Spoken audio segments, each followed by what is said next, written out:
this video now twice. This will be the third time, and the reason why is because this encompasses so many different parts of the job. It's not meant to be messaged towards any specific group of people. That being said, the conversation is born off of something very specific that we've ran into over the last however many days. And so there's two reasons for this. Number one, if you look at the numbers, the way that we started, the month, it's just the last couple of days though, we see about 50% of the staff in an extremely strong spot to start. Okay, 10 plus leads or whatever.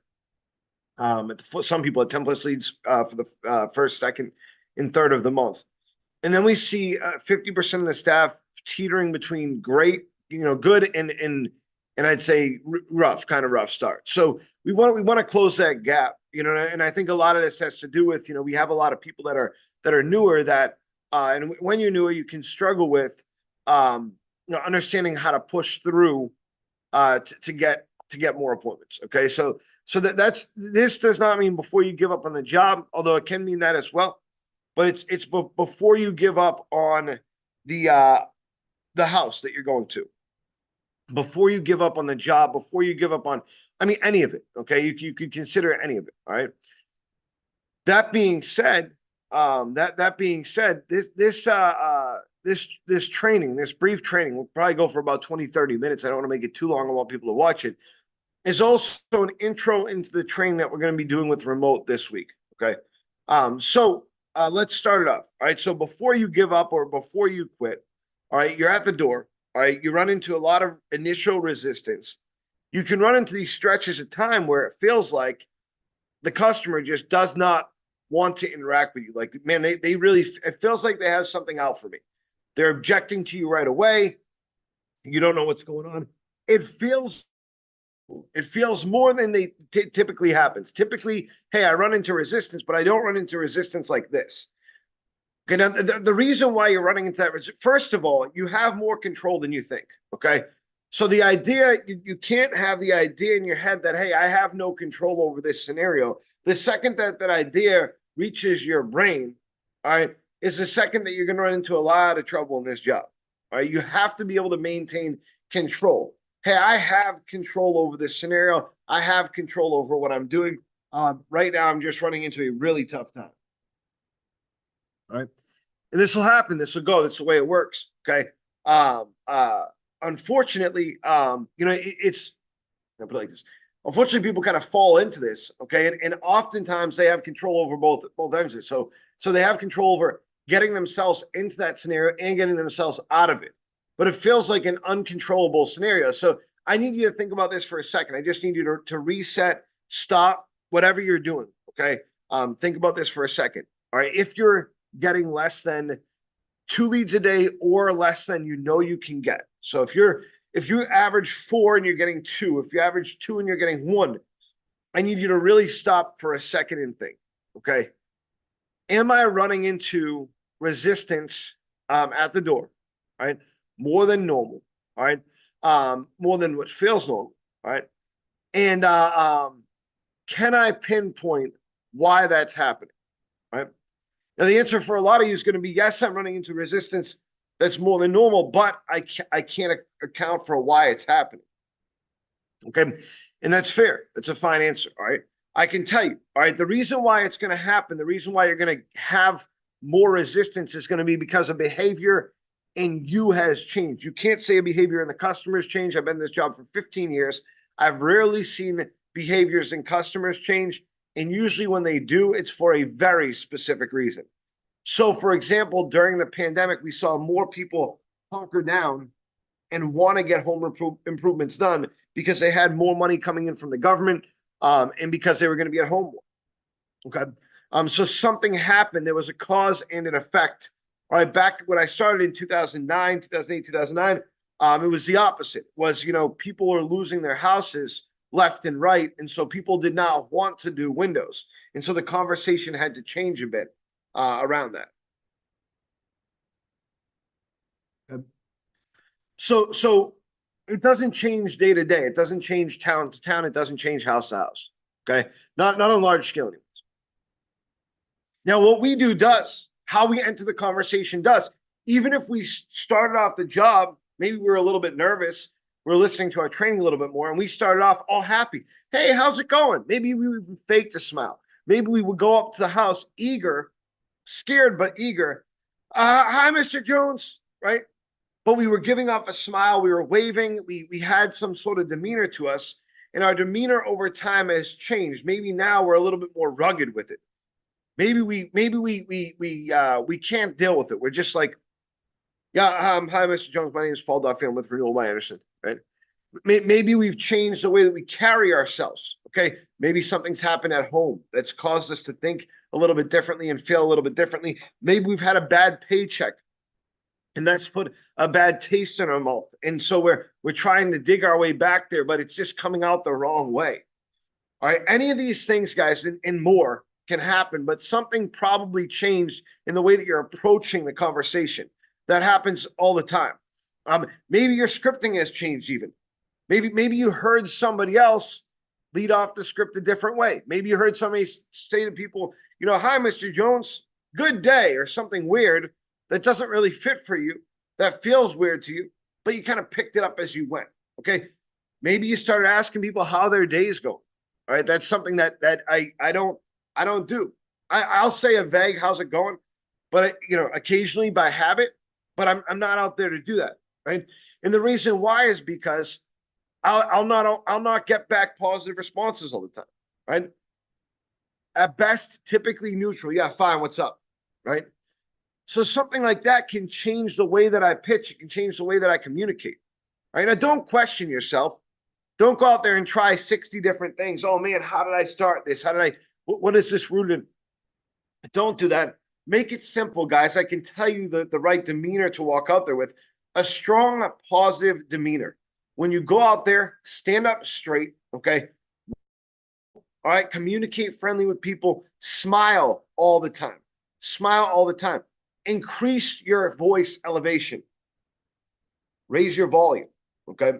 Speak with authority, all right? Those are the things that are going to get you where you want to go, all right? So whatever you were doing before, whatever you're doing now, doesn't matter. That's what's going to get you where you want to go, okay? If the customer doesn't feel like they can just interrupt you, then they're not just going to interrupt you, okay? So keep that in mind. Now, second, you're going to run into resistance. Everybody runs into resistance, guys. It's the way it works. You might run into less resistance, but how you react to resistance is important. So when you first started, you probably had a very scripted reaction to resistance. So a customer would come out and say, I'm not interested. And you would say, well, I didn't expect to get you on the daily rate to replace your windows, but we're getting ahead of ourselves. All right. But what happened is the customer, even if they objected again, you had the rebuttals down. You knew what to say. You knew how to continue. All right. You had 2 or 3 or 4 rebuttals down for not interested and can't afford it and stuff like that. Now you might forget those. You might not have used those in a long time. You know, and here's what's going to happen, guys. If you continue to go down that path, you're going to forget how to write a lead. You're going to get to the second part of that scripting, all right? And you're going to go, oh, shit, I don't know what to do. I don't know how to, you know, that's why it's important to study the script when you're going through stuff like this. It's not because the script is going to make the solid change, but it's because the script is going to allow you the avenue to make the solid change. Okay. And don't forget, guys, the biggest thing probably, and one of the things that we're going to touch on in remote training, you can't forget the roots of the job. After you're here for a couple weeks, sometimes before that, we teach you a different way to speak to customers, a different way to deal with objections. So when a customer says to you, you know, look, I'm not really interested right now, it's no sweat off your back. It's no big deal because, oh, you know, Mr. Jones, I'm happy that you said that. That's exactly why I'm here. Mr. Jones, I'm glad you told me that's exactly why I'm here. Mr. Jones, you read my mind. Okay. Any of those things will help. If that makes sense. Okay. So just 1 second here. Pause for 1 second.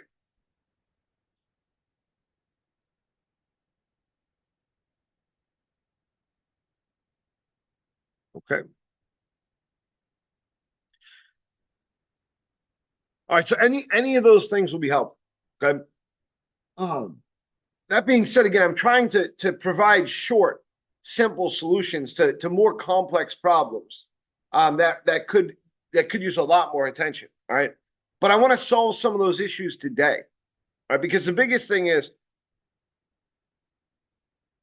when you go out there and deal with objections, guys, look at the last like 3 training videos. Okay. Look at the last 3 training videos.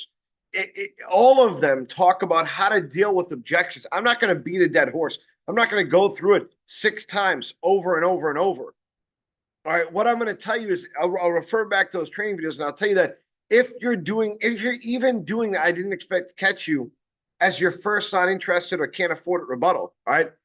It's fine, but I wouldn't even go there. The first place I would go is, Mr. Jones, thank you so much. I'm glad you told me that. That's exactly why I'm here. Look, I just got a pool done. I can't. Oh man, that must be nice. Well, I'm glad that you're able to do that.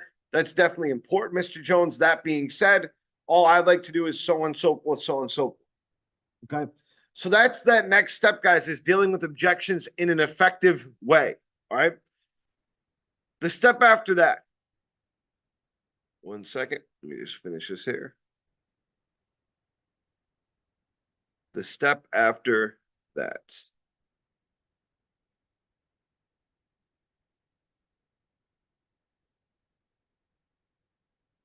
Here, pause. I'm just trying to find my my place here in my own training.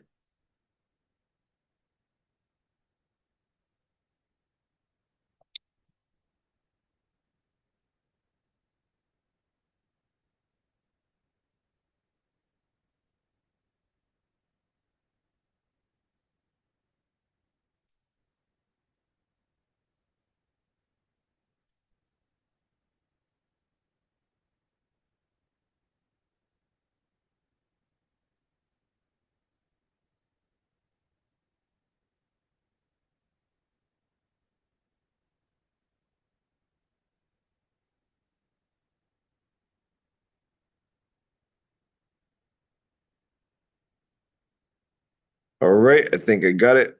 Hold on 1 second.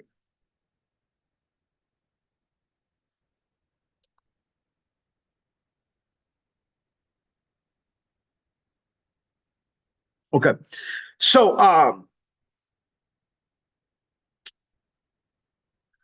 that's the next step, guys. That's that following step is making sure that the objection is handled the proper way. Now you can do this a half dozen times, guys. You know, look, I'm glad you told me that's exactly why I'm here. Yeah, I appreciate the information, Mr. Jones. That's why I'm doing this. Okay. It's helpful, guys. It's helpful. All right. So you gotta think of these things in a certain way. And I don't mean this because because I mean I'm making you do this. I don't mean this. What I mean, guys, is that that's going to give you a higher level of success. Okay. The next part after that is transitions, where people fail after that is in transitions.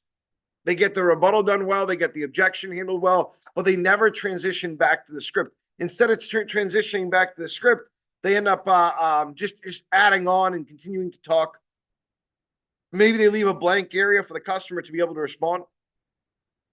When you go to a house, guys, what should it look like is the question. Okay, what should it look like? And then you can ask yourself, why or why not does my appointment or does my projected appointment, why or why not does it look like that? Okay. What it's supposed to look like, guys, what it's meant to look like, is when you go up to the house, you know, you're going to get initial resistance. You have to be very pleasant. Okay. Be very excitable. Okay. Be almost flamboyant in the way that you deal with things. You know, you have to be excited. You have to be ready to go. You know, now you can be serious. There's plenty of people that play that serious role, but you got to be able to, you got to be willing to and able to have conversation with the customer and treat it like it's fun. You know, you can't, it can't just be a labor to you. You know what I'm saying? It can't be a labor to you. It has to be, there has to be some element of fun there, right? That's going to help out a lot. Okay. So that's the first step. So before you give up, again, the first thing is you got to have fun out there. You got to be out there and you can be serious. Okay. But it's got to be a labor of love. You have to have fun. You don't have to enjoy going door to door. You don't have to enjoy windows. You have to enjoy success. You have to enjoy doing well. Okay. Achieving. All right. Being better than others at this job. If you enjoy those things, then you will do absolutely fine. Okay. The next step after that is understand that objections are going to come. You don't have to expect objections, okay? You don't have to anticipate objections. You have to know. I guess anticipate is another word for that, but you don't have to try to predict when they're going to come. You just have to know they're going to come. You're going to get objections. You got to prepare yourself for that mentally. Really, you got to prepare yourself for that. It's not a difficult thing unless we make it difficult. Okay, as long as we don't make it difficult, then we're absolutely fine, though. Right? We do that on ourselves or not. When the objections come, guys, you got to deal with them effectively by not by answering objections with rebuttals, essentially, but in a positive way, through conversation. Again, so I gave different examples of this, but you should be starting off with, Mr. Jones, I appreciate you telling me that. That's exactly why I'm here. Mr. Jones, thank you very much. That's exactly why I'm here, Mr. Jones. I'm excited to be here because Mr. Jones, that sounds like a lot of fun. I'm glad you're able to handle that first. Mr. Jones, that roof sounds more important than the windows. That's good. That's exactly why I'm here. Anything like that, guys, any kind of way of dealing with that should be your go-to. After that, you have another set of rebuttals, guys. So you should transition back to your script. And if you get continuous rebuttals after that, continuous objections after that, then that's fine. When should you leave the door? You should leave the door after you're done. After you've given all of the rebuttals that you can give, assuming that the customer is still listening to you, that they're still there. All right. And by listening to you, I don't mean that they're going, yeah, okay, come on, tell me more. I mean, no, they're standing at the door. They haven't told you to get out. Okay. That's what I mean by listening to you. All right. They're not going, oh, give me more. I want to know more. This is great. Okay. They're kind of filling you out, maybe listening to you a little bit. All right. That's what I mean, guys, by getting a level of success by not leaving, by making sure that you're not leaving as long as you're seeing that. Give as many objections or as many rebuttals as you have to, as long as that customer is giving you the time. Okay, and then after that, guys, it's just don't screw it up. Once you have the appointment, don't screw it up. Listen to the customer. That's the biggest thing. Listen to the customer. They'll tell you what they have an issue with if they have an issue. And you just have to, now you got to get your customer service hat on, okay? And once you got that on, guys, you'll be able to take care of this job, no problem. You'll be out there getting 7 or 10 leads a day. But don't forget how to do this stuff and don't give up on yourself. Definitely don't go out there and accept failure day after day after day after day after day when you can make changes, waiting for somebody to come change it for you.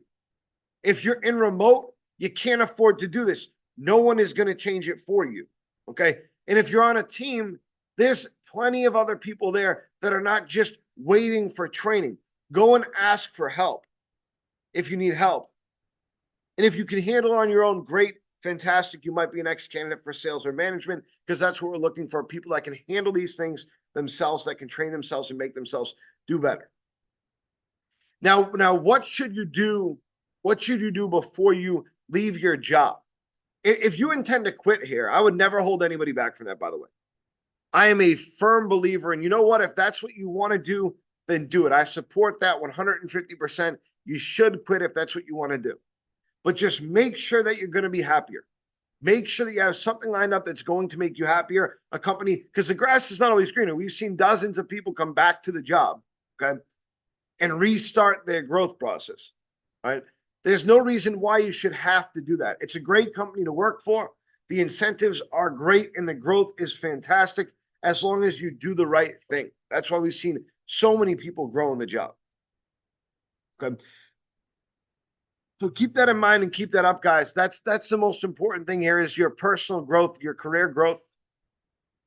All right. Everyone here has the ability to do it. But until you've exhausted everything and there's nothing that you can do, you should not give up on any job. Rory Vaden tells a story in his book, Take the Stairs, where someone walked up to him after a conference and they said, hey, Rory, I kind of want to leave my job. I kind of want to find something else to do. I want to kind of figure out, what my next career step is going to be. And how do I know if it's the right thing to do? And he said, well, are you the best in your career right now? They said, no, I'm close. I'm like number 2 or 3. He said, okay, well, quit when you're the best. Quit when you're the best. When you've accomplished everything that you need to accomplish, if the growth is not there, then that's when you should leave. Okay. And that's the same challenge that I would give you is go for everything that you can accomplish. All right. See if the growth accommodation fits you. And if it doesn't, then fine, part ways with the company. Okay. But my guess is that it does 10 out of 10 times. All right.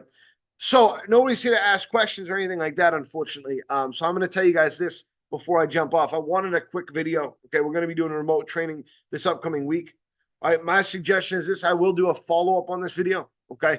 The follow-up either today or maybe next Saturday. In the follow-up, I would like to have questions from people though. So maybe this is the next Saturday thing more than it is a today thing, even if I have to read them out loud. Okay. So I'll tell you what I'll do is I'm going to put out a survey. All right. To everybody on staff. I want to know solid answers, what people are doing. We're going to go and see how many people can get these things right and accurate and how we can improve our staff's decision making, because I think that's a big part of what's going to make us do better. Okay. So thank you very much for watching this remote. I will see you later on in the week. It's a great opportunity to grow. And for you guys that want to go into remote eventually too, my suggestion would be do it. These guys are producing at a high level, but honestly, even if you produce at an average high level, then you're making $100,000 a year. All right.